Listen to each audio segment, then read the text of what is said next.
મહાદેવ. હર હર મહાદેવ. બોલ ને તું ના બોલ. ભાઈઓ અમને શિવલિંગ મળેલું છે દરિયામાંથી, અમારી જાળમાં ફસાયેલું છે.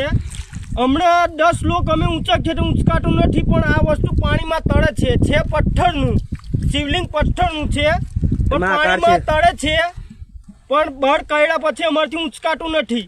10 લોકોને ઊંચકાવવા માટે પણ નથી ઊંચકાતું. આ શિવલિંગ છે મહાદેવનું. અને ભગવાનના આકાર છે, જોઈ શકો છો. ભગવાનનો અંદર આકાર છે, બધી મૂર્તિઓ છે, બધું વસ્તુ છે. અહીંયા અંદર શેષનાગ આવેલો છે. અંદર શિવલિંગમાં અમે મચ્છી મારવા આવેલા, ત્યાંથી અમને મળેલું છે શિવલિંગ. અત્યારે અમે દરિયાની વચ્ચે છે. અમારા બોટ જોઈ શકો છો તમે. આ બધા લોકો આ બધો ધનકા તીરથ અખાતમાં મળેલું છે મંદિર. આ શિવલિંગ અમને તમે જોઈ શકો છો. હજારો પુરાણું વર્ષનું શિવલિંગ છે આ. તમે જોઈ શકો છો. હમણાં જોઈ લો ભાઈ.